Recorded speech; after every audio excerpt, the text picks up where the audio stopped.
Hey Kaleo, so right hand exercises. The first few that we're going to do will just be based on going A, B on the first string.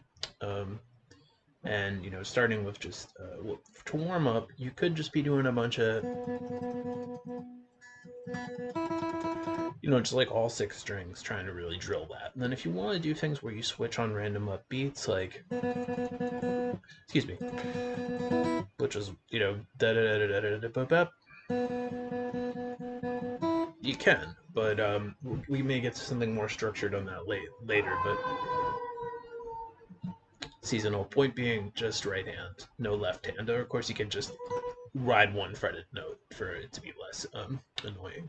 So then we get some variations on bat bat. So first starts bet four of each. That could start with if you wanted two of each, but just go to whichever one's easier.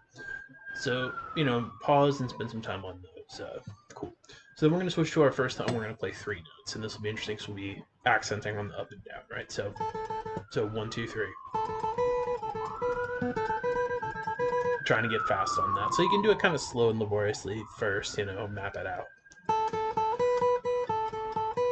And of course, you'll be hitting the first note in the series, like I said, on down or up. So ba-da-da-da-da-da. And if you get bored of that, you can get, different fingers. Our goal is like about that fast. And you can see where we're going with this. You can come up with a lot of different variations. You could do that, five notes. You could go, or sorry, yeah, 1, 2, 3, 4, 5, and like we talked about in the lesson, the key would be to get like a sonic imprint of how that would sound. Five is hard, but that would be like. I would avoid five, but you could do 4, 6. You see where we're going on this. Just be sure you're switching on down. Now, to move across multiple strings, so I'm going to assume that you can kind of take the ball and run from there and figure out some different variations.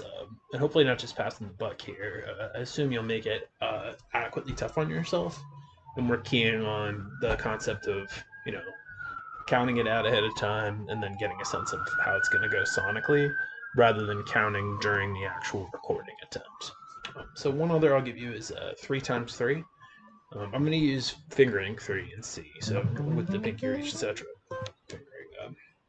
So we're going to move through left hand wise in thirds, which means you're skipping a note each time. We've done this before when we did the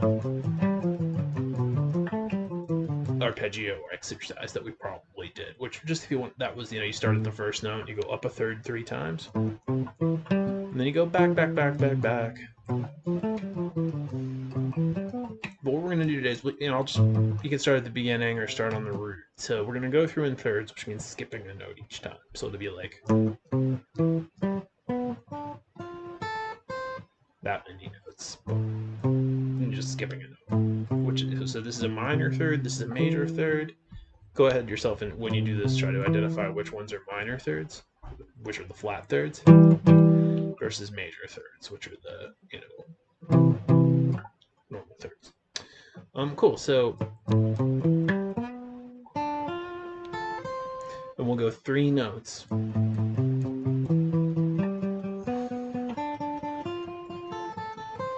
So again, you'll be on the down and the up when you switch. So like think of it as like a reggae song that goes. You know what I'm saying? Like something. Yeah. So something like that.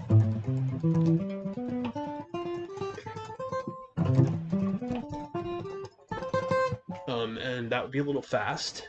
And once again, you can kind of, this is like just a companion piece to just trying to get really fast on your scales when you're playing in C or in any key. Like I just played 4. So working on speed there, it's all the same exercise. So there it is. We've got the scales where we're pretty much mindlessly playing a repetitive rhythm that doesn't require any analysis, and otherwise trying to get a sonic imprint of what we're trying to do. See you on Saturday.